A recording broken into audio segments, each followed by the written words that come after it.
Ce sermon, intitulé « Le faire sortir de l'histoire », a été prêché par frère William Marion Branham le mercredi soir 1er octobre 1958 au Branham Tabernacle à Jeffersonville, Indiana, USA. Merci, frère Neville. Bonsoir, mes amis. C'est vraiment je considère comme un grand privilège d'être ici au Tabernacle ce soir pour commencer une nouvelle série de réunions de 5 soirées. Ça fait un bout de temps que je n'ai pas tenu de réunion de réveil ici au Tabernacle. Nous n'avons jamais annoncé ça dans les journaux et tout, simplement parce que nous savions que nous n'aurions pas assez d'espace pour faire asseoir les gens, parce que la salle est petite et nous n'avons vraiment pas beaucoup de place assise. Mais nous ferons tout notre possible pour accueillir les gens. On voulait obtenir le gymnase de l'école secondaire ici, avant de l'annoncer, mais là, c'est la période des classes maintenant, et c'est plutôt difficile de l'obtenir. Et je partirai bientôt, je pense, pour accomplir mon œuvre missionnaire et tout, à l'étranger. J'ai simplement voulu qu'on se rassemble tous pour avoir un peu de communion fraternelle avant d'y aller de nouveau. Vous savez, nous nous réunissons régulièrement, mais un jour, nous nous réunirons pour la dernière fois. Nous voulons donc rester le plus près possible du Seigneur et de sa parole, alors que nous voyons sa parole se dévoiler jour après jour, jour après jour. Je me suis dit que ce serait bien d'avoir ici une petite série de réunions au cours de laquelle on prierait pour les malades. Une chose m'a été annoncée il y a quelque temps par une vision que le Seigneur m'a donnée, il y a 1 an, je pense, ou peut-être un peu plus. J'ai cela à la maison, c'est noté dans un calepin, un changement de ministère. Et beaucoup d'entre vous qui êtes assis ici, je ne dirai pas beaucoup, mais souvenez-vous au début, quand nous avons construit ce tabernacle, vous vous souvenez de la vision qui est venue le matin où nous avons posé la pierre angulaire ici, où il a dit « Ceci n'est pas ton tabernacle ». Mais il m'a placé sous les cieux et a dit « Il m'a parlé de différentes choses qui arriveraient ». Si vous le savez, si vous regardez bien, c'est arrivé exactement comme cela avait été dit, voyez, et il en a toujours été ainsi. Ainsi donc, je me repose avec assurance sur ce qu'il dit. C'est Dieu, et c'est forcément vrai. Et il y a quelque temps, j'étais dans une vision, et j'ai vu une grande tente. Oh, elle était immense, gigantesque. Je venais juste de finir de prêcher, et beaucoup d'âmes étaient à l'autel, à pleurer en quelque sorte, tout doucement, silencieusement, les mains levées. Un homme sympathique, à la voix douce et posée, est monté sur l'estrade et a dit « Il faut former la ligne de prière maintenant, tandis que frère Branham se prépare. » Je me tenais par là, et naturellement la ligne de prière était à ma gauche. Et j'ai vu une foule de gens qui faisaient la queue sur une distance d'environ un pâté de maison ou plus. Il y avait un petit abri, un abri en bois, à l'intérieur de cette tente. Et il y avait une femme qui se tenait là, un homme, celui qui prenait les noms, et les gens entraient appuyés sur des béquilles, couchés sur des civières, et ils ressortaient de l'autre côté en marchant. Eh bien, je me demandais ce qui se passait là-dedans. Et cet ange du Seigneur, dont vous voyez la photo ici, il m'a quitté, est allé au-dessus de ce petit abri et est resté là. Puis il est descendu. Et une voix a parlé et a dit « Je te rencontrerai là-bas ». Eh bien, maintenant, j'attends ce moment-là. J'étais en congé depuis quelque temps pour me reposer à cause du surmenage. Je suis de retour. Et ici, le week-end dernier, 3 soirs de suite, nous avons en quelque sorte abordé des petits points de doctrine de cette Église. C'est-à-dire samedi soir, dimanche matin et dimanche soir dernier, avant cette série de réunions. C'était en quelque sorte pour secouer l'Église et la préparer, afin de pouvoir aller de l'avant avec cette série de réunions qui commence maintenant. Et immédiatement après ceci, dimanche soir sera ma soirée d'adieu au tabernacle, pour autant que je sache. Je serai absent pendant un certain temps. Et maintenant, j'espère et je mets ma confiance en Dieu pour que dans le courant de cette semaine, je puisse utiliser cette petite salle ici comme salle de prière, pour y faire entrer les malades et les affligés, et voir s'il va me rencontrer, pour une fois de plus, commencer ce nouveau ministère au tabernacle. J'aimerais vraiment voir cela s'accomplir. Je ne sais pas ce que c'est, mes amis, je n'ai aucune idée de ce que ce sera. Mais à lui qui écoute maintenant, je crois qu'en ce jour, ce sera quelque chose de plus pour aider ces pauvres enfants qui sont malades et qui souffrent. Je lui promets d'être fidèle et loyal, et d'essayer d'être plus loyal que je l'ai été avec les autres dons qu'il m'a donnés. Et si ça s'accomplit, ça sera tout aussi réel que les autres. Bon, les autres dons n'ont en rien perdu de leur efficacité, voyez. Mais à présent, j'attends que quelque chose de nouveau se produise, et j'espère que ce sera ici. Eh bien, je me suis dit que je parlerai peut-être ce soir pour voir comment je me sens. Et une autre chose que je voulais faire, quand on y entrerait pour la première fois, c'est que je voulais voir si je pouvais faire venir ma femme là-dedans, pour qu'elle soit avec moi quand ça descendra pour la première fois, afin de voir si ça se passera ainsi. Sinon, quand on fera passer les femmes, il faudra les faire passer 2 à 2. On fera entrer 2 femmes à la fois. Bon, je ne dis pas que ça va fonctionner dans un sens ou dans l'autre. C'est simplement pour que vous le sachiez, parce qu'il avait déjà été annoncé qu'on attendait qu'il se produise quelque chose de nouveau, et nous y sommes. Mais là, je ne dis pas qu'il m'a dit que ça se produira. Dans la vision, j'ai vu que c'était dans une tente. Mais évidemment, ça pourrait se produire n'importe où, n'importe quand. Nous attendons donc cela. Eh bien, nous allons essayer de vous laisser sortir de bonne heure. Le service de chant prendra une demi-heure, puis le service de prédication, l'appel à l'autel et tout, prendra environ 1 heure, ce qui fera en tout 1 heure et demie, de sorte que ceux qui sont debout n'aient pas mal aux jambes, et nous reviendrons demain soir. Bon, juste avant d'ouvrir cette bonne vieille parole bénie, soyez assurés que nous ne dirons jamais rien en dehors de ce qui s'y trouve, parce que c'est elle qui est le fondement.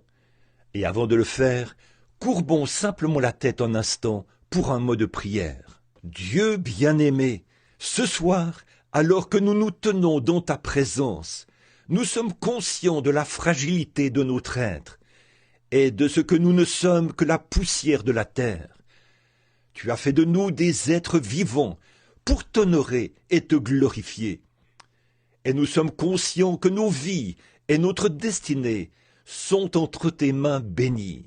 Par la foi, nous nous remettons entre tes mains, espérant qu'il nous sera accordé la destinée éternelle de vivre éternellement avec toi dans un monde meilleur, où nous n'aurons jamais à prier pour les malades et les nécessiteux, où il ne tombera jamais une larme d'une joue, où il n'y aura jamais de personnes faibles et ridées là-bas.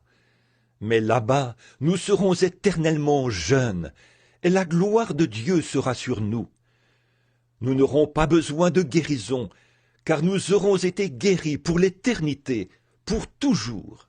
Quand cette créature que nous sommes maintenant sera changée et transformée en un corps semblable à son corps glorieux, alors nous le verrons tel qu'il est. En attendant que cette heure bénie arrive pour chacun de nous, notre désir, c'est de déployer tous les efforts possibles pour glorifier ton grand nom avec la foi que tu nous as donnée. C'est la veille de ce petit rassemblement ici, dans ce petit lieu commémoratif, où nous gardons le souvenir du premier réveil que nous avons tenu ici, et de ces grandes œuvres puissantes que tu as accompli pour nous par ta grande et puissante main. Un réveil est parti d'ici, et il s'est répandu dans chaque nation. Et ce soir, partout dans le monde, des feux de réveil brûlent sur les collines. Des hommes et des femmes guérissent de leurs maladies et de leurs infirmités. Et ils s'avancent pour connaître le Dieu vivant et vrai. Ô Seigneur Dieu, répands sur nous ce soir une abondante mesure de ton esprit, Seigneur. Et si cela t'est agréable, Seigneur, si c'est dans ton plan divin, nous te demandons, ô Dieu, de bien vouloir commencer à manifester ce nouveau don dans ce bâtiment, afin que ceux qui sont restés ici, loin du champ de mission, et qui ont été les soldats de la prière, puissent voir la grande main de Jéhovah agir pour la première fois dans cette nouvelle phase. Accorde-le, Seigneur, et qu'ils aient part aux fruits. Nous demandons très humblement que cela soit accordé ici, puisque nous savons que ça s'accomplira quelque part, car nous avons le sentiment que c'est dans ton grand plan de le faire. Maintenant, Seigneur, bénis-nous alors que nous tournons les pages du livre, ta sainte parole bénie. Puissent nos esprits s'ouvrir pour la recevoir, Seigneur. Et quand les services de ce soir seront terminés, et que nous nous mettrons en route pour retourner dans nos différentes maisons, puissions-nous dire, comme ceux qui revenaient d'Emmaüs, notre cœur ne brûlait-il pas au-dedans de nous, ce soir, alors qu'il nous parlait en chemin? Car nous le demandons en son nom et pour sa gloire. Amen. Ce soir, j'ai choisi comme lecture de l'Écriture quelques versets, si vous voulez les prendre. C'est dans le livre des rois, dans un roi, chapitre 18. Je veux commencer à lire à partir du verset 17. Et là, j'aimerais prendre comme sujet le faire sortir de l'histoire. Maintenant, pour vous qui prenez des notes, je vais répéter ça. Le faire sortir de l'histoire. Maintenant, un roi, chapitre 18, verset 17. À peine Akab aperçut-il Élie, qu'il lui dit « Est-ce toi qui jettes le trouble en Israël ?» Élie répondit « Je ne trouble point Israël, c'est toi, au contraire, et la maison de ton père, puisque vous avez abandonné les commandements de l'Éternel, et que tu es allé après les Baals. Fais maintenant rassembler tout Israël auprès de moi, à la montagne du Carmel, et aussi les 450 prophètes des Baals, et les 400 prophètes d'Astarté, qui mangent à la table de Jézabel. » Akab envoya des messagers vers tous les enfants d'Israël, et il rassembla les prophètes à la montagne du Carmel. Alors Élie s'approcha de tout le peuple et dit « Jusqu'à quand clocherez-vous des deux côtés? Si l'Éternel est Dieu, allez après lui. Si c'est Baal, allez après lui. » Le peuple ne lui répondit rien. Nous nous trouvons ce soir au bord de deux grands événements dont nous observons l'accomplissement et le déroulement. Et ces deux grands événements sont les suivants. L'un est la fin de l'histoire et l'autre est la fin du temps. Et au fil des âges, beaucoup de grands hommes ont ardemment désiré voir cette heure dont nous nous approchons maintenant. Et comme nous vivons au milieu de ce glorieux coucher du soleil mortel, et à l'aube de la lumière éternelle, j'estime que nous vivons effectivement dans l'un des âges les plus glorieux qui ait jamais été donné à l'homme de vivre, parce que le temps arrive à sa fin, et que l'éternité est en train d'y succéder. L'histoire nous rapporte seulement ce que nous avons lu, ce qui est déjà arrivé, et l'avenir, lui, est dans la main de Dieu.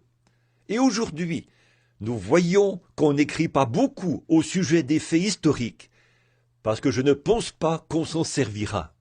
Ces deux grands événements se retrouvent maintenant dans des eaux peu profondes. Par exemple, la façon dont nous gérons la crise nationale. La sécurité nationale se retrouve maintenant dans des eaux peu profondes. Je voyage à travers le monde et il semble que notre pays n'est pas un cas isolé. Mais aucun pays ne sait vraiment quoi faire.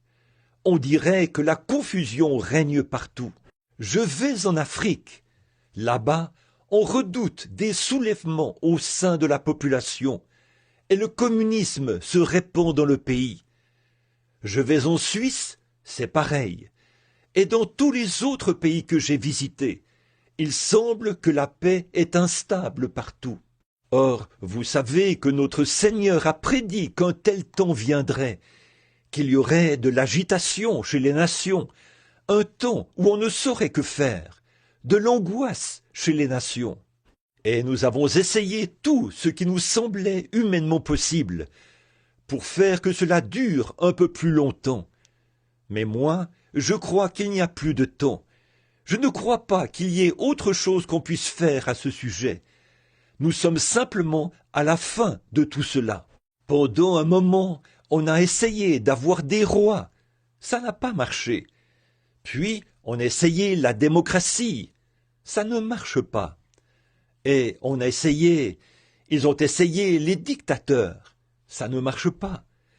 Et dans chacun des cas, on dirait que ça se dégrade un peu plus chaque fois. Nous sommes maintenant à un moment crucial où tout peut arriver. Dans 5 minutes, tout pourrait se terminer. Tous les pays pourraient être réduits en poussière. Et si nous en sommes là, où devrait en être l'Église? C'est une grande période de crise. Et aussi, la vie de famille est en crise. On dirait que la vie de famille se retrouve maintenant dans des eaux peu profondes. Autrefois, dans le foyer, le père, le chef de famille, s'asseyait le matin et parlait à sa famille. Et ensemble, on prenait la bonne vieille Bible de famille, et on la lisait un peu, et tous se rassemblaient autour de la table et priaient. On ne voit plus ça. Et à la fin de la journée, après que maman avait fait la vaisselle, tous se rassemblaient alors à l'intérieur pour lire un peu plus de la Bible et prier avant d'aller au lit. C'était vraiment rare de voir la délinquance juvénile à cette époque-là. Tous les garçons allaient travailler dans les champs et les filles aidaient maman à faire la lessive au ruisseau. Mais aujourd'hui, il suffit d'appuyer sur un petit bouton et la vaisselle est faite. Maman saute dans une voiture et s'en va à une partie de cartes ou déambule les rues. Et le travail est fait par un tracteur. Et tout ce que nous avons, c'est une bande de paresseux, de fainéants. Et la vie de famille est tant négligée que la Bible est mise au rencard. C'est au point qu'on serait obligé de fouiller pendant 1 heure pour en trouver une, dans de nombreux foyers en Amérique. Pour pratiquer sa religion, on va à l'église le dimanche matin pour environ 20 minutes. Et si le pasteur prend environ 30 minutes, il est convoqué au conseil. Qu'est-ce? Il n'y a plus de vie de famille. Autrefois, le père et la mère s'aimaient, s'honoraient et se chérissaient mutuellement. Et quand elle était vieille, grisonnante et ridée, et que son pauvre vieux visage se déformait, et que ses lunettes pendaient sur son nez, papa l'aimait autant que quand elle était jeune et jolie. Mais aujourd'hui, je n'ai pas l'intention de critiquer, mais quand elle prend un peu de l'âge, il les change tout simplement contre un nouveau modèle. On dirait que c'est la tendance, comme on change de voiture et tout. On dirait que ce véritable amour familial n'existe plus tant que ça. Il s'est passé quelque chose. Il n'y a plus de vie de famille. On n'a plus le bon vieux foyer américain qu'on avait il y a bien des années. Il y a une autre chose que je voudrais mentionner. C'est une autre chose qui est en train de disparaître. L'amitié. Il n'y a plus d'amitié. On dirait qu'il n'existe plus d'amis comme auparavant. Et les amis que nous avons ne sont plus des amis fidèles comme auparavant. Je me souviens qu'autrefois, quand quelqu'un tombait malade dans le voisinage, tout le monde venait l'assister dans ses travaux et lui donnait un coup de main pour tout ce qui pouvait être fait. Parfois, on passait toute la nuit avec lui. Comme je l'ai souvent dit, et c'est vrai, on ne sait même pas que le voisin est mort, jusqu'à ce qu'on le découvre dans le journal. L'amitié. Papa a une clé de la maison, maman a la sienne. Ils sortent tous deux pour revenir au milieu de la nuit. Les enfants ne savent pas où ils sont. Les plus petits sont avec la baby-sitter. Et c'est comme ça que les gens mènent leur vie. Savez-vous que la Bible a prédit toutes ces choses? Donc, qu'est-ce que c'est alors?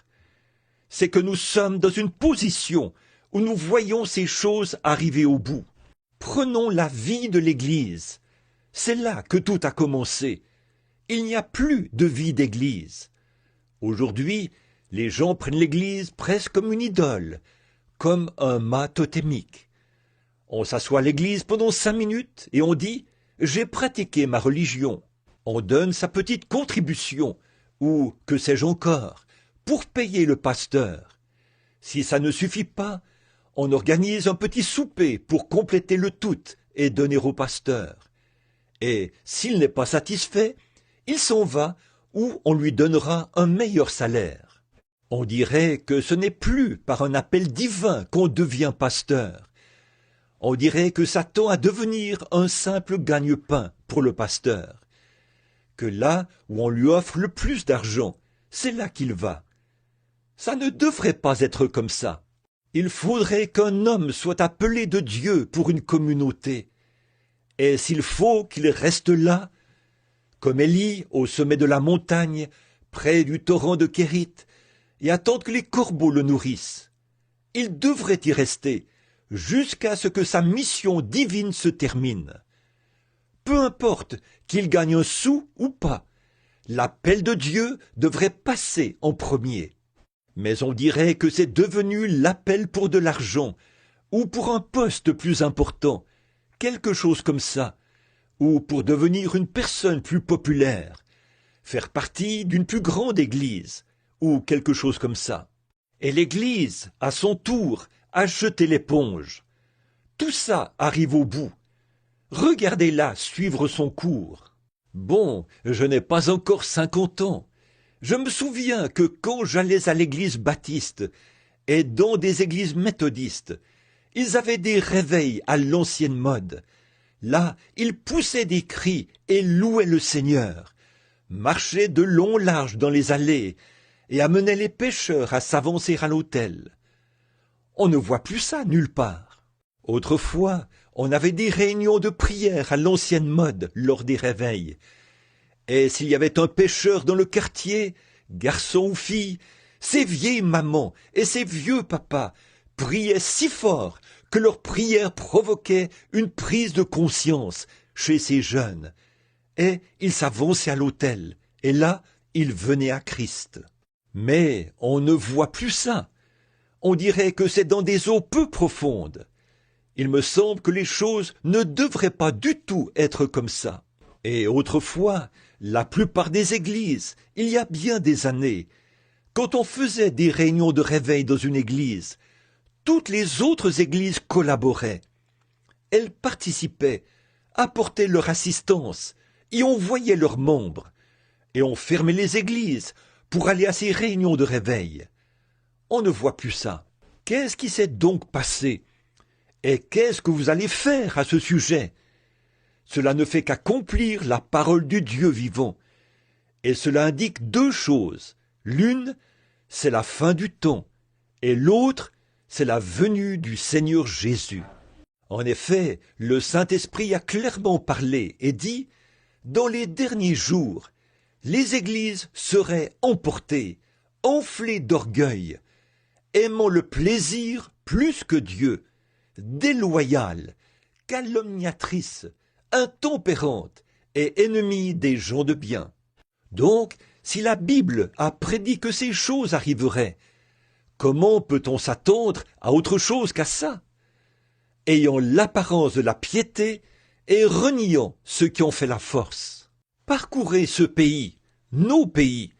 Vous verrez qu'il n'y a qu'une petite poignée de croyants qui croient. Je veux dire, de vrais croyants, qui croient que Jésus-Christ vit réellement. Voyez-vous, ils ont fait de l'Église une simple idole. Nous avons vu ça ces derniers jours dans notre enseignement. On montre du doigt l'Église catholique et ses idoles, le fait qu'ils s'inclinent devant elle quand ils passent devant l'Église. Les protestants sont tout aussi mauvais, tout à fait. Ils y vont de temps à autre. Peut-être que certains d'entre eux y vont juste une fois par an, à Pâques. Il n'y a pas longtemps, j'ai entendu un ministre de cette ville faire remarquer cela. Il a dit « Le matin de Pâques, j'ai souhaité joyeux Noël à tous mes fidèles. » Il a dit « Je ne les reverrai pas avant Noël ou la prochaine Pâques. Joyeux Noël !» Alors que nous sommes là, à voir ces choses se dérouler, tous mortels autant que nous sommes, nous savons que quelque chose doit arriver. Ça ne peut tout simplement pas continuer comme ça. Personne ne trouve le moyen de s'arrêter pendant 5 minutes. Partout dans les rues, ça se bouscule, ça court, on est pressé, on crée des embouteillages.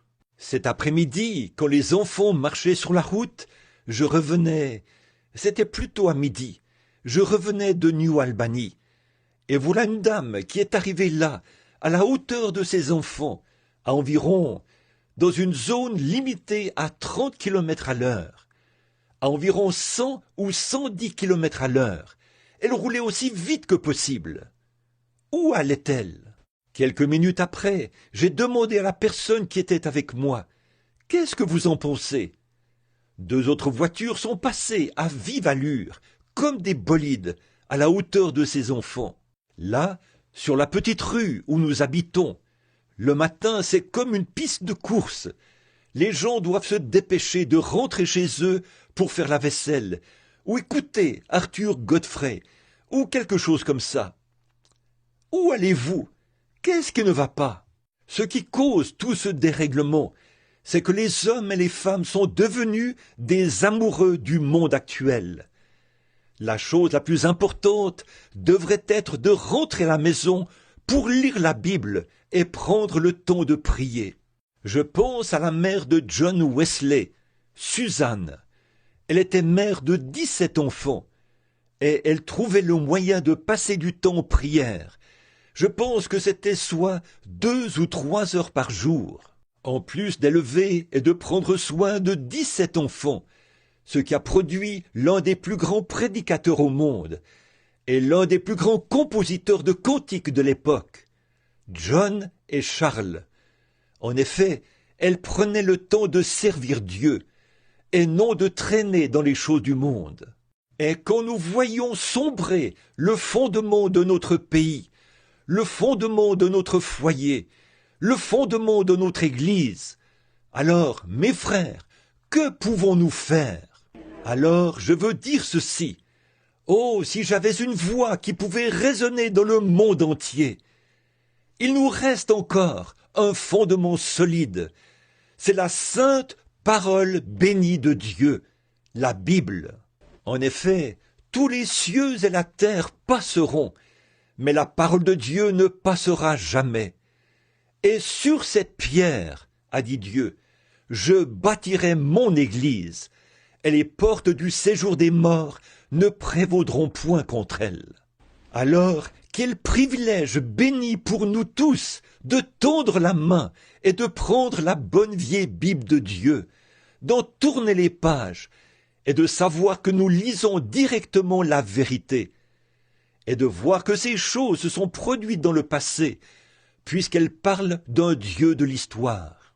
Et la seule façon pour nous d'être, de nous mettre au diapason de ces choses, ou de nous aligner derrière elles, c'est de faire sortir de l'histoire ce Dieu de l'histoire. En effet, dans tous les âges, que ce soit lors de la destruction antédiluvienne, avant la venue du Christ et au cours de différents événements, il ne faillit jamais quand on l'invoque. Il a toujours raison. Là, je pense à une époque où une nation était en captivité. C'était Israël. Ils étaient en Égypte et ils étaient traités durement et avec rigueur dans leur service aux Égyptiens. Il semblait que tout le monde s'était refroidi. Saviez-vous qu'Israël a passé en Égypte le double du temps que les États-Unis ont fait en tant que nation?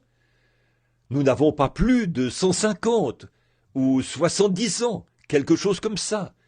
Et eux, pendant 420 ans, ils ont été en esclavage, ou plutôt en Égypte. Mais il y a eu un temps où il semblait qu'il n'y avait plus aucun espoir. Mais il y avait un homme et une femme qui semblaient avoir foi en un Dieu de l'histoire, qui avait parlé à Abraham en temps de crise. Ils croyaient qu'ils pouvaient l'invoquer et qu'il répondrait. C'était Amram et Jochébed, la femme d'Amram, la mère et le père de Moïse. Et comme je prêchais ici il y a quelque temps, j'ai un peu illustré comment Amram rentrait chez lui le soir, et il disait « Jochébed, je suis très fatigué ». Il avait sur le dos les marques fraîches des coups de fouet du chef de corvée. Et peut-être qu'elle était là, à nettoyer patiemment ces endroits. Et, en pleurs, elle disait « Oh, Amram, n'y a-t-il rien qu'on puisse faire ?» Je peux l'entendre dire « Oh, chérie, si tu avais été avec moi aujourd'hui, tu les aurais vus battre les jeunes garçons qui essayaient de tirer les charges. Mais ils étaient sans cœur. Ils les ont traités comme des animaux. Ce sont nos jeunes Israélites. N'y a-t-il rien qu'on puisse faire? C'est ce que je me demande maintenant.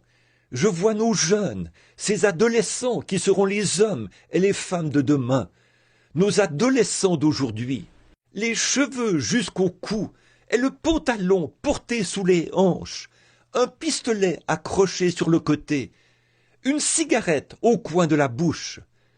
Qu'est-ce que cela va devenir? C'est encore l'esclavage sous le diable. N'y a-t-il rien qu'on puisse faire? Et Amram, peut-être, l'un des rares habitants du pays, montait les marches d'un petit escalier, peu importe sa fatigue. Là, chaque soir, il invoquait le Dieu d'Abraham. Ce Dieu qui, comme il l'avait appris, était venu à Abraham, était venu à Job, était venu à Isaac, était venu à Jacob, aux heures de la détresse. Et certainement, s'il avait été Dieu en leur jour, il serait Dieu en ce jour-là. Et s'il était Dieu au jour de Moïse, il est Dieu aujourd'hui. Il suffit de le faire sortir de l'histoire et de l'appeler sur la scène. Et je peux voir Amram, soir après soir, peu importe combien il était fatigué. Cela prouvait sa foi en ce Dieu. Mais aujourd'hui, si les gens n'obtiennent pas tout ce qu'ils demandent la première fois qu'ils prient, ils se disent qu'il est mort.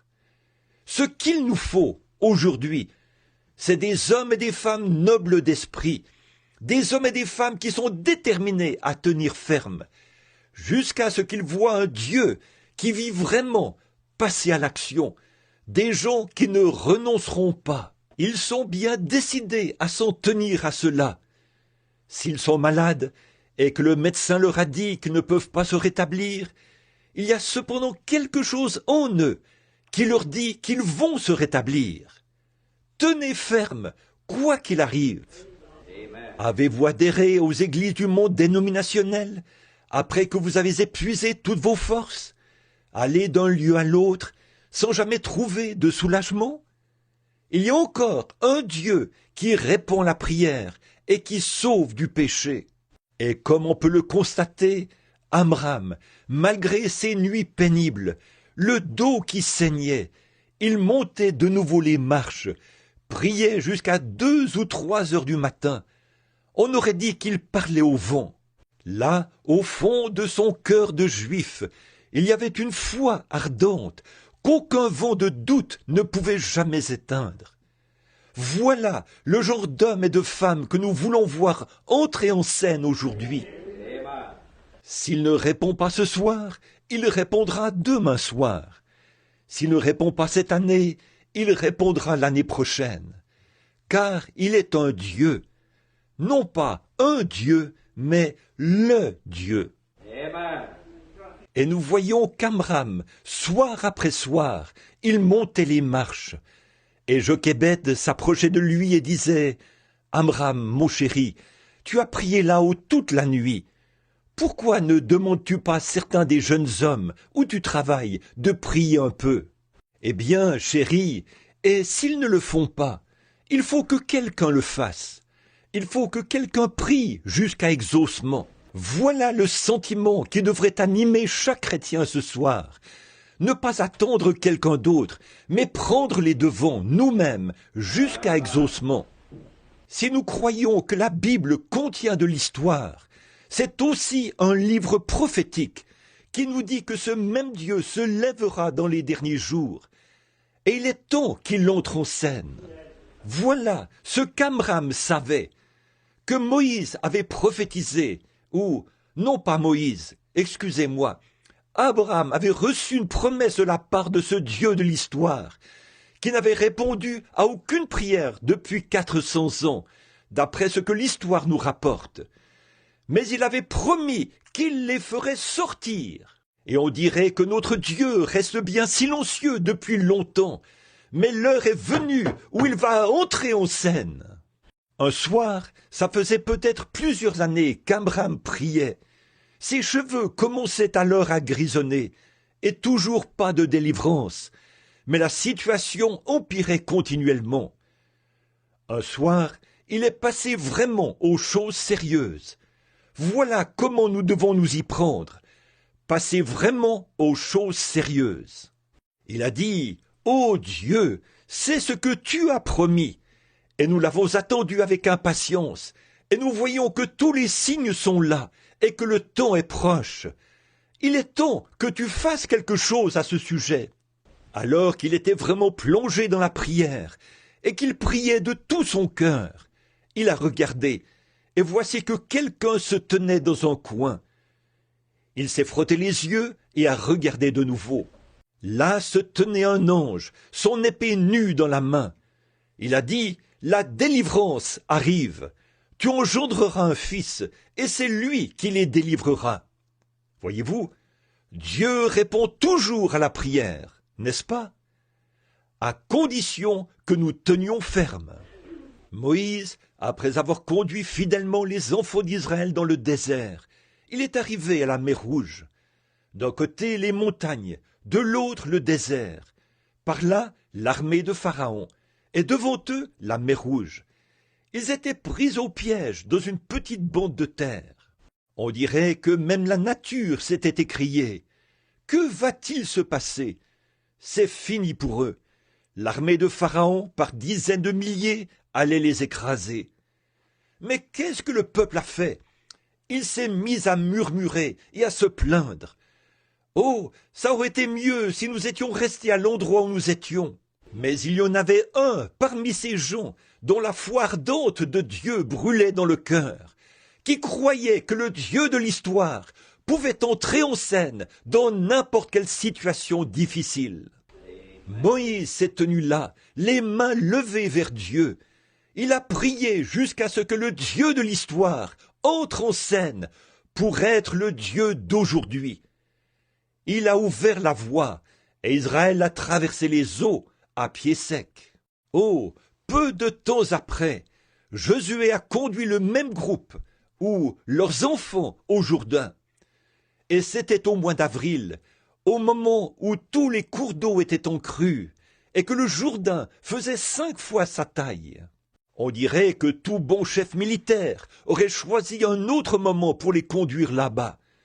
Et c'est précisément à ce moment-là, quand il n'y avait aucune possibilité de le traverser. Mais Josué s'est souvenu qu'il y avait un Dieu de l'histoire qui, 40 ans auparavant, avait ouvert la mer Rouge. Et il a invoqué ce Dieu. Ce Dieu est descendu avec une grande puissance et est devenu le Dieu de la crise de l'heure. Il a ouvert le Jourdain et les a fait traverser. Quant au passage que nous avons lu ce soir, ce qui a été l'objet de notre lecture, c'est beaucoup d'années plus tard qu'Élisée avait vu la malédiction de cette nation, alors qu'il était sur la montagne, car pendant des centaines d'années, aucune prière n'avait été exaucée en Israël. Cependant, Élisée savait qu'il y avait un Dieu de l'histoire qui pourrait entrer en scène. Et il a lancé au monde des incrédules le défi de se tenir dans la présence de ce Dieu et de voir lequel répondrait par le feu. Et le Dieu qui avait protégé les enfants hébreux de la fournaise ardente a fait descendre le feu et a consumé le sacrifice. Peu de temps après, un homme du nom de Lazare était mort. Il y avait un Dieu qui vivait encore.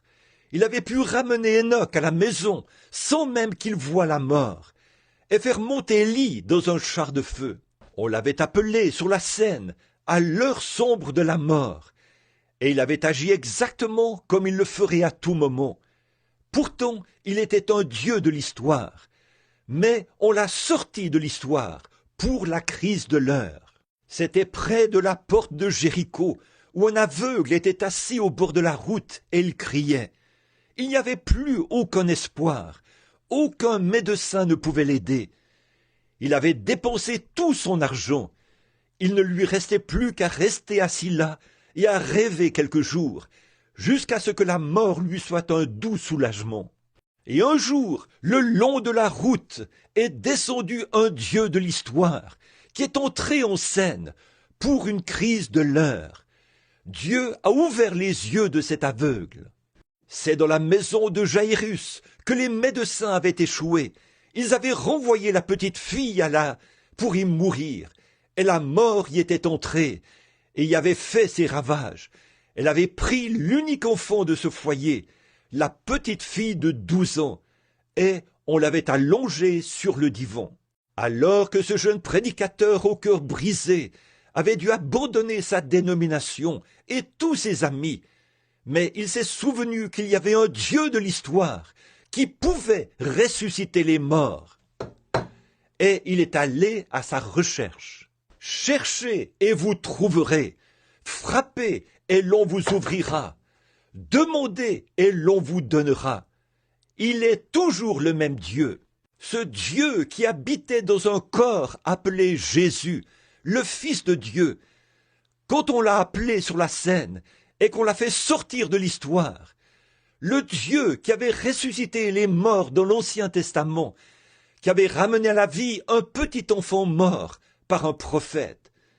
Ce Dieu ne peut pas mourir. Il est Dieu pour l'éternité. Cet enfant était couché, allongé sur le lit. Et le jeune Jaïrus, qui savait que l'enfant de la Sunamite lui avait été rendu, il a dit, « Ce Dieu de l'histoire, si jamais on pouvait l'appeler à entrer en action, il est le même Dieu aujourd'hui. » Et à force d'y songer, il avait entendu parler d'un homme qui prétendait avoir la puissance. C'était Jésus de Nazareth, celui qu'ils haïssaient tous. Mais il l'a appelé sur la scène, car c'était lui le plus proche représentant de Dieu, d'un Dieu, du Dieu vivant, qu'il avait pu trouver ce jour-là. Et quand on l'a appelé sur la scène et qu'on a invoqué ce Dieu de l'histoire, il a agi de la même manière qu'il l'avait fait quand il avait parlé à Élie au sujet de cet enfant mort. Laissez-moi vous dire encore aujourd'hui, mon frère, ma sœur, en ce temps de crise, alors que le cancer ronge le monde et qu'il y a toutes sortes de maladies, ce même Dieu de l'histoire qui purifiait les lépreux, guérissait les malades et ressuscitait les morts, est le même Dieu aujourd'hui. Il attend impatiemment que son peuple l'appelle à entrer en scène. Celui qui a pardonné à une prostituée d'avoir commis adultère 7 fois par jour, celui qui a purifié le plus vil des pécheurs et l'a rendu blanc comme un lys, ce même Dieu de l'histoire vit aujourd'hui pour purifier tout cœur noirci par le péché et l'incrédulité. Un jour, il y avait un homme dont le fils était atteint d'épilepsie.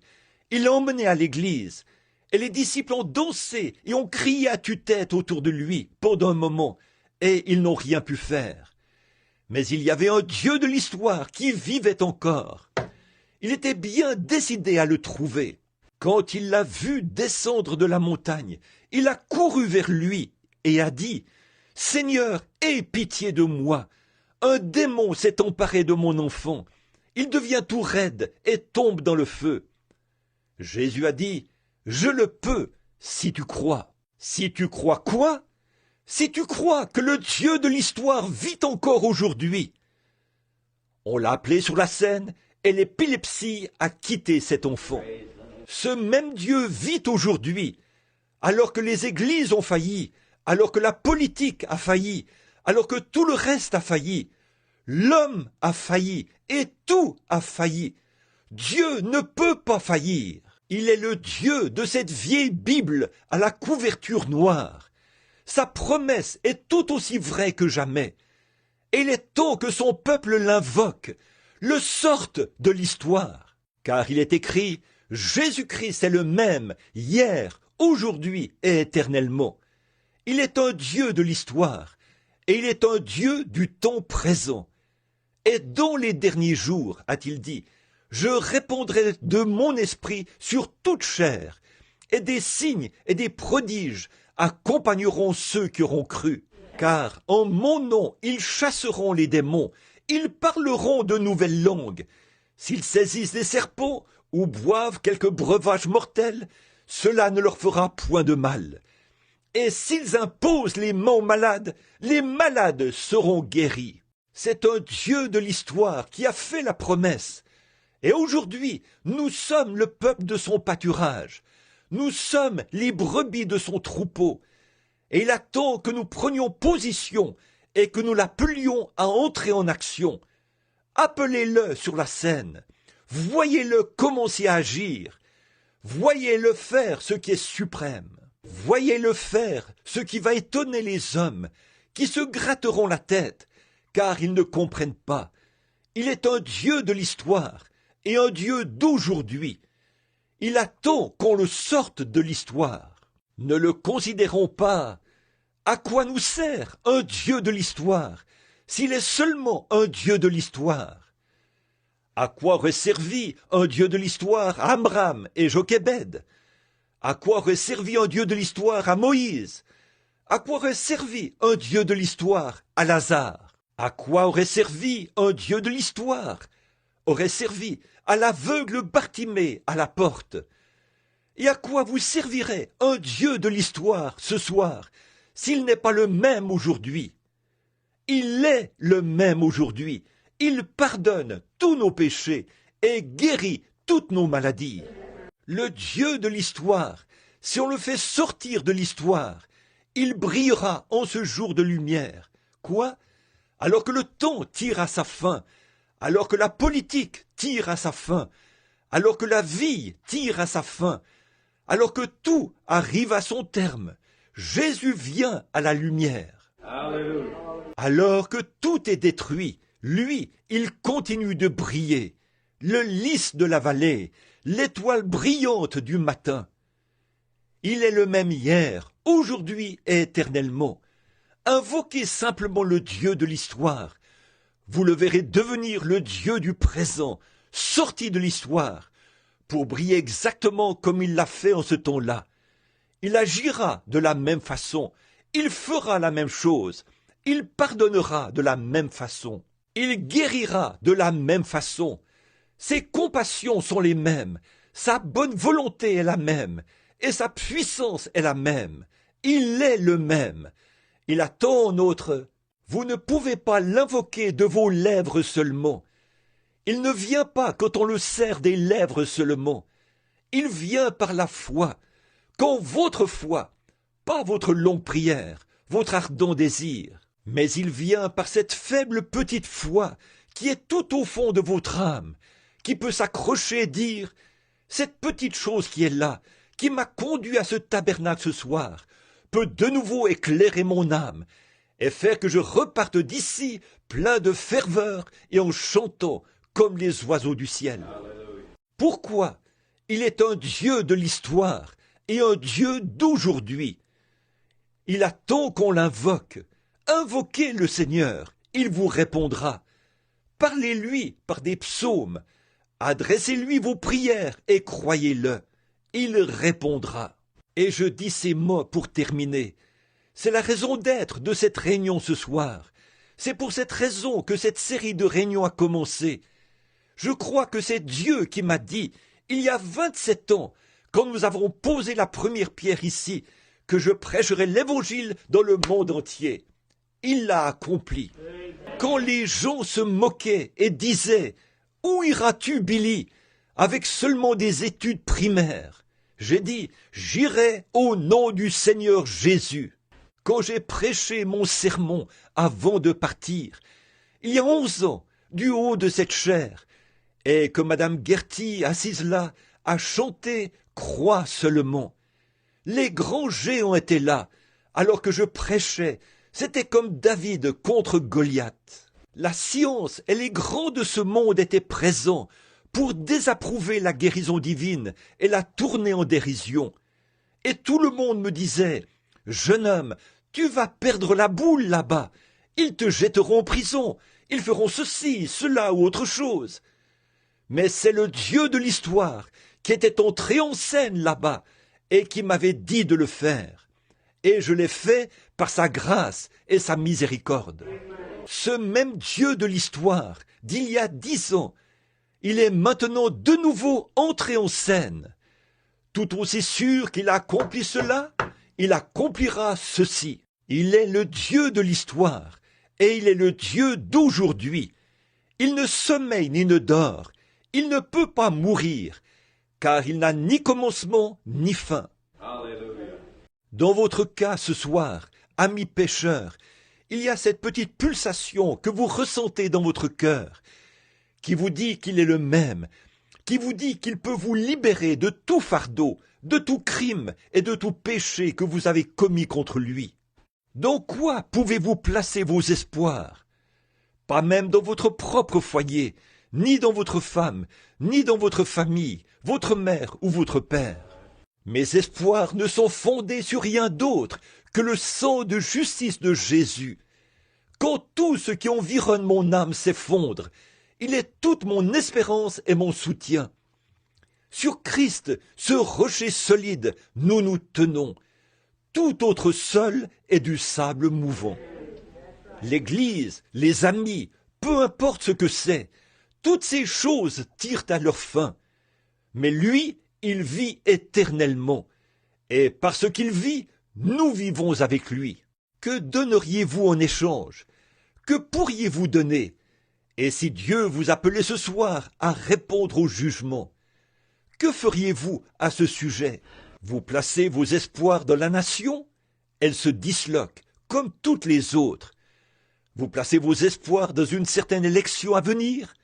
Ces hommes, je n'ai rien contre eux, mais ils sont mortels et ils passeront. Vous ne pouvez placer vos espoirs dans quoi que ce soit qui puisse tenir, si ce n'est dans le Dieu de l'histoire, qui a promis qu'il se lèverait. Et un jour béni, il se peut qu'on vous emmène là-bas, et que celui qui ensevelit vous enterre, mais celui qui ressuscite viendra un de ces jours. Celui qui ensevelit vous fera descendre, mais celui qui ressuscite vous fera monter, c'est sûr et certain, car Dieu ramènera avec lui ceux qui sont morts en Christ quand il viendra.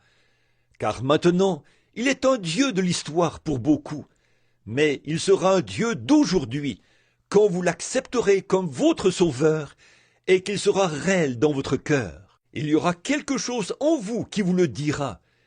Il se peut que vous n'ayez aucune émotion, il se peut que vous ne pleuriez pas, il se peut que vous ne parliez pas en langue, il se peut que vous ne couriez pas, il se peut que vous ne poussiez pas des cris, mais il se passera quelque chose que vous saurez, qui vous fera savoir que quelque chose s'est produit.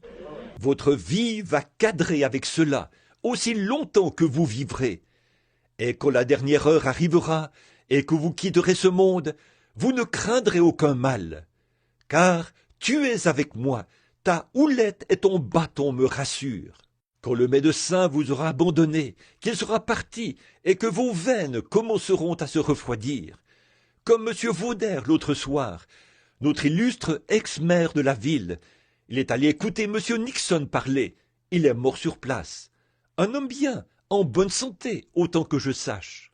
J'étais en déplacement. Quand je suis revenu, ma femme a dit « Billy, es-tu au courant quand elle est morte ?» L'autre jour, jeudi, ma petite fille était là, à l'école, avec une petite fille, et dimanche, on l'a enterrée. Elle avait attrapé la pneumonie. Cela atteint son cœur ou quelque chose comme ça. Ça l'a tuée. Elle est morte. Et une de mes amies, là, Madame Williams, la femme de Buck Williams, je le connais depuis des années. Zella Breckman, là-bas, elle est ici quelque part dans le bâtiment. C'est sa sœur. Elle habitait là, à côté de nous, pendant des années, quand on habitait de l'autre côté de la rue. Elle s'en est allée. Elle était un peu nerveuse, mais à mon retour, elle était partie. Vous voyez ce que c'est? Un de ces jours, c'est... Vous allez y faire face. Et tout l'argent que vous pouvez amasser, tous les amis que vous pouvez multiplier, il n'y a pas de mal à ça. Mais toutes ces choses, reléguez-les au second plan. Croyez que ce Dieu de l'histoire est le Dieu d'aujourd'hui, qu'il est le même. Vous verrez ce qu'il fera pour vous qui êtes malade et qui êtes dans le besoin. Le médecin vous a abandonné, il ne peut plus rien faire pour vous. Souvenez-vous, le Dieu de l'histoire est le même Dieu aujourd'hui. Prions pendant un instant maintenant, alors que nous courbons la tête.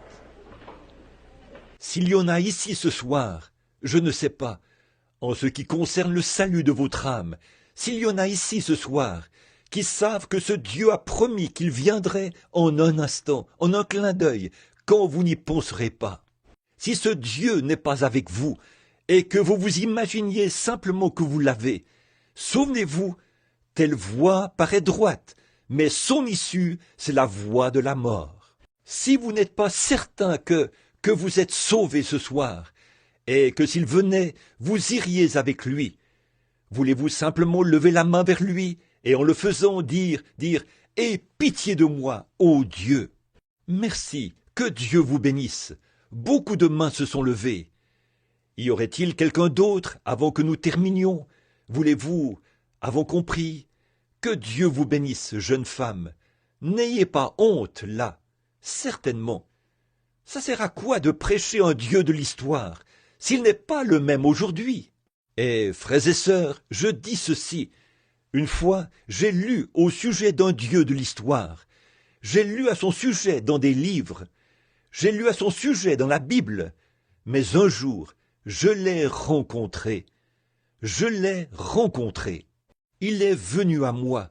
Il m'a dit de ne pas boire, de ne pas fumer et de ne pas souiller mon corps, et qu'il avait quelque chose à me faire faire, que je serais un peu plus grand.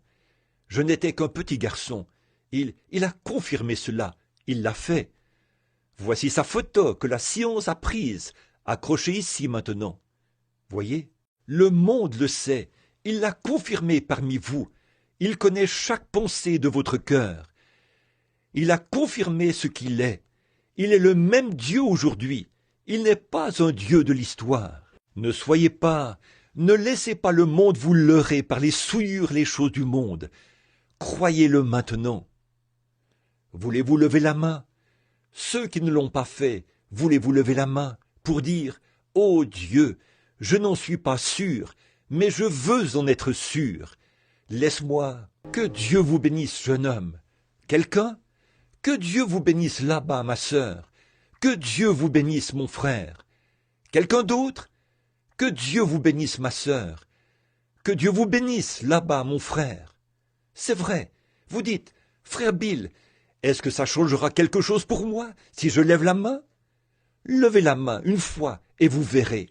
Frères et sœurs, chaque fois qu'on fait quelque chose correctement, on se sent bien. Soyez honnêtes. Ne mentez pas à Dieu, là. On ne ment pas à Dieu. Il le sait. On se ment à soi-même.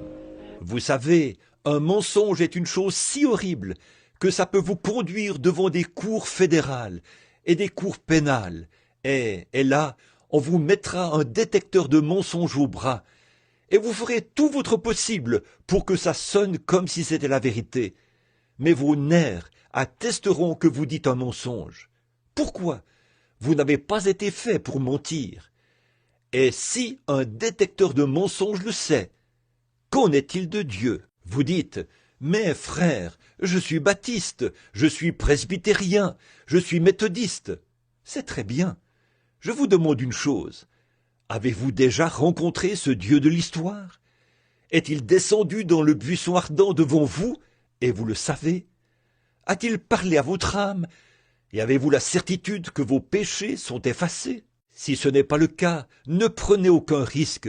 Ne vous contentez pas d'adhérer à une église, ou d'avoir été là et d'avoir éprouvé un petit sentiment de bien-être. Vous devez le connaître, entendre parler de lui, avoir ses bénédictions. Ce n'est pas ça qui donne la vie, mais le connaître lui, c'est ça qui donne la vie. Le connaître personnellement, le pronom personnel, le connaître. Il ne s'agit pas de connaître son livre, d'être un bon étudiant, d'être un bon membre, ni un homme bien ou une femme bien. Ça ne suffit pas. Ça, c'est le produit de la loi. Mais il s'agit de le connaître, lui. L'avez-vous rencontré? Le Dieu qui a parlé à Moïse dans le buisson ardent, vous est-il apparu? L'avez-vous entendu vous parler, de sorte que vous êtes sûr que c'était lui?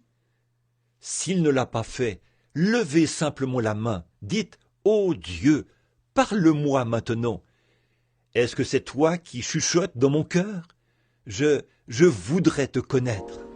Que Dieu vous bénisse, jeune dame. Que Dieu vous bénisse là derrière. C'est bien, très bien. Quelqu'un qui ne l'a pas fait. Très bien. Que Dieu vous bénisse, ma sœur.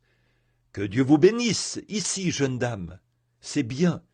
Que Dieu vous bénisse ici, mademoiselle. Maintenant, tout doucement, pendant que vous avez la tête inclinée, fredonnons ça doucement. Some golden daybreak, Jesus will come. Some golden daybreak, that we'll shout the victory, break through the blue. Some golden daybreak for me, for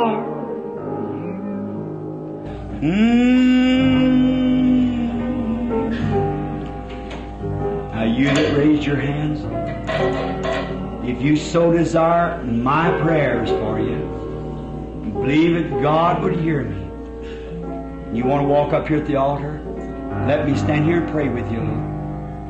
Altar's open. Maintenant, vous qui avez levé la main, si vous désirez que je prie pour vous, et vous croyez que Dieu m'exaucerait, voulez-vous avancer ici à l'autel? Je vais me tenir ici et prier un peu avec vous. L'autel est ouvert. Que Dieu vous bénisse, mon frère. Très bien. Que Dieu vous bénisse, frère. Que Dieu vous bénisse, ma sœur. Levez-vous et venez. Si vous croyez que Dieu vous aidera et qu'il exaucera la prière que je ferai pour vous aider à venir à lui, à le connaître, avancez maintenant. Ne voulez-vous pas le faire? Some golden daybreak, Jesus. Qu'est-ce qui nous dit que ce ne sera pas demain matin? Ce combat que vous menez en ce moment, ne voulez-vous pas qu'il soit gagné maintenant? Qu'il soit gagné maintenant, pour que vous puissiez crier victoire. Some golden daybreak for me, for you. Some golden daybreak, Jesus. Just get right up. That's right. Make your way right up. Avancez-vous simplement. Très bien. Frayez-vous un chemin jusqu'ici.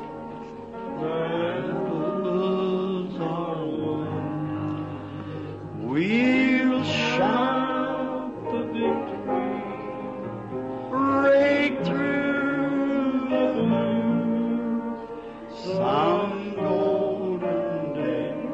Won't you come now? While we're waiting, we'll help you here in prayer. A prayer of faith does a lot for us. Won't you come? Ne voulez-vous pas venir maintenant, pendant que nous attendons? Nous allons vous aider ici par la prière. La prière de la foi a une grande efficace pour nous. Ne voulez-vous pas venir? Je vous incite à venir, d'accepter le Dieu du temps présent. Pas simplement un Dieu qui consiste à aller dans une église et dire « Eh bien, j'ai adhéré à l'église ». Ce Dieu-là ne fera pas l'affaire. Un Dieu méthodiste, un Dieu baptiste, un Dieu presbytérien, un Dieu pentecôtiste, ça ne fera pas l'affaire. Recevez le Dieu de cette Bible. Un Dieu pentecôtiste ira dans le monde, un Dieu méthodiste ou un Dieu baptiste ou tout autre Dieu dénominationnel.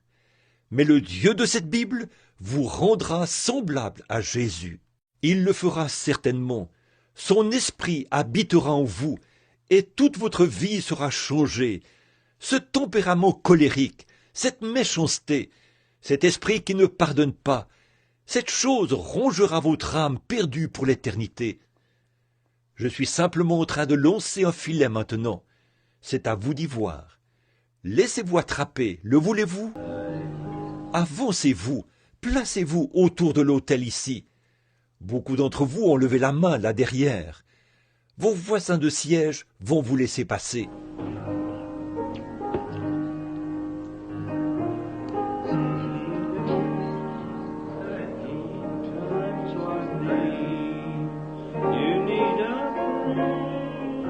The Lord bless you, young man.